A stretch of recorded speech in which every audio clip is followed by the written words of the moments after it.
Now I promised you something, and I'm going to end with this actually. I'm going to use it as a tool toward the end, and that is the rest of the verse to show you what I'm talking about.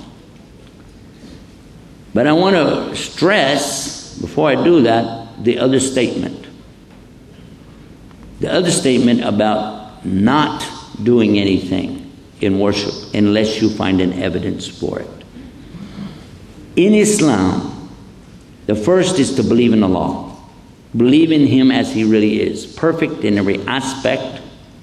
He has no faults. He is the epitome of each and every one of His characteristics, called His Asma wa Sifat, or His names, holy names of Allah.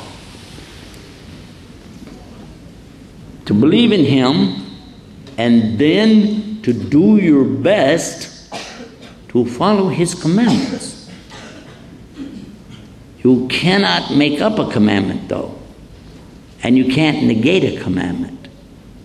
These two things are understood even by the early Christians if they followed what they have in their book.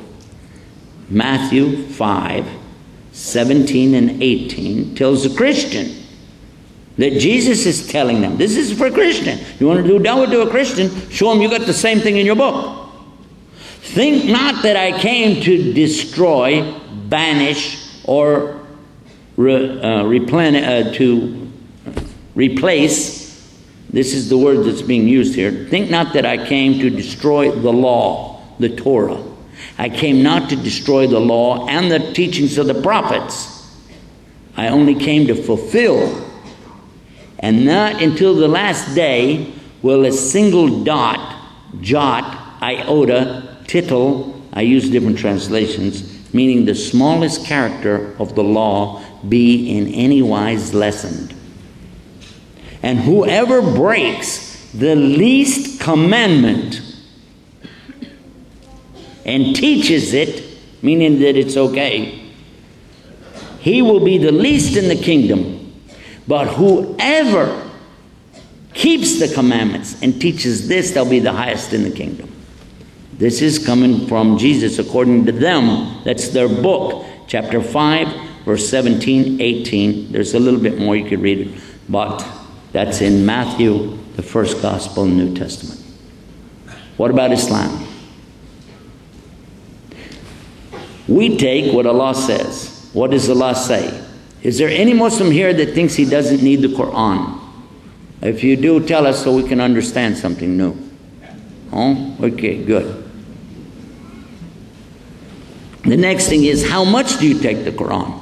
And if you said, well, pretty much most of it, then you didn't accept it, because it's a totality. And if you said, well, yeah, but there's some things in there, I don't know, and it's modern times, you're out. I'm sorry. It's total. I told you it's not tolerant. It's tolerant of non-Muslims. La ikraha fi din. But what about the one who claims to be a Muslim? And Allah says, it's in chapter 4, An-Nisa, verse 65. Allah uses a big, strong swearing that starts with no. Most of the swearings, wal asr, wal duha, wal fajr, start with just the swearing. But this one starts out with a swearing of a negative. Heavy. Bala. Like that. So no. By your Lord. And then he swears on himself. The only place in the Quran. Are you scared? The whole universe should be shaking with that statement.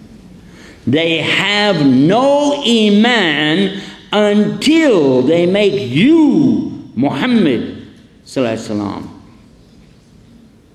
the judge in the matters wherein they dispute. And then when they hear the answer, they come away with nothing in their hearts except to say what believers always say, Sami'na wa ata'na. We hear and we obey. The sign of the believer throughout the Quran, Sami'na wa ata'na. We hear and we obey. Yes? It's not tolerant. You take it or you don't. You don't want to take it? Okay, live as a dhimmi. It's fine. But if you say you're a Muslim, in front of Allah, this is required, to follow the law of Allah. To follow what the Prophet said, to follow what Allah said. And if you want to play with a game, I told you what it said in the Bible. Guess what? It's the same in the Quran.